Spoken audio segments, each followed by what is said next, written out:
این صدای کرنای سورنای در محله به نام فردوسی شهرک هلبوگ ناحیه وسه به خاطر سلیمان بابایف در گسلی او به خدمت وطن مادر می باشد. والدان و همسایه ها سلیمان را برای خدمت عسکری همین گونه با پایانداز و شیرینی ها با خرسندی گسل می کنند. من در مهاجرت مهنتی قرار داشتم. امروز با خواهش خودم به صف قوای مسلح جمهوری تاجیکستان می روم.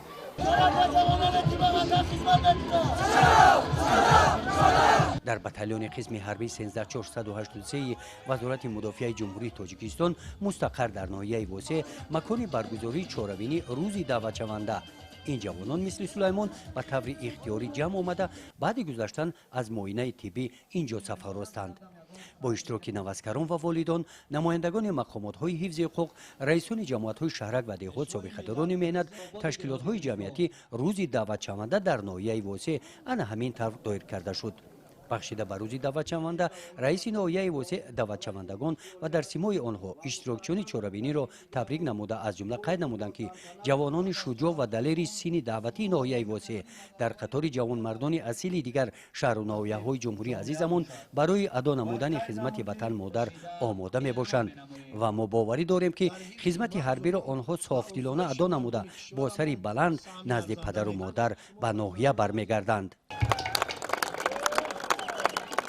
بعدی برآمدها در قسمت مکافات سپاری برای سهم ارزنده گذاشتن در تربیت وطن پرستی جوانان، برابران مقامات‌های حفظ حقوق از نام مقامات اجرایی حاکمیت دولتی ناحیه و کمیته اجرایی حزب خلق دموکراتیک تاجیکستان در ناحیه وسه سپاسنامه‌ها تقدیم کرده شدند. در همین محیط همچنین به 90 نفر ختم کنندگان کورس رانندگی نزد تشکیلات جمعیتی مددگار مدافع شهادتنامه‌های حجت رانندگی سپاریده شدند. بعد انجام چهارمین روزی دعوت شوندگان با تنتنه برای ادای خدمت حربی به قسم‌های حربی قواهای مسلح جمهوری تاجیکستان گسل کرده شدند.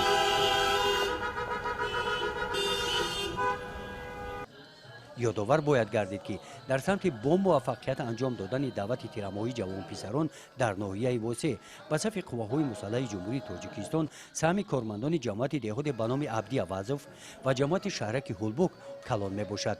کارمندان این جماعت‌های دهات در این دوره پیوسته با دعوت شوندگان کارهای تربیوی گذراننده و مناسبت روز دعوت شونده یک روز پیش از دعوت چهاربینی معرفتی دایر نمودند. در این چهاربینی ها والدان دعوت شوندگان هم حضور کرده برای تربیت نمودن فرزندان در روحیه وطن پرستی از نام جماعت شهرک و دهات با آنها سپاسنامه ها تقدیم کرده شدند. گزارش خواجه نظریف خدای نظر ظهوروف از ناحیه وسه برای برنامه اطلاعاتی نوید.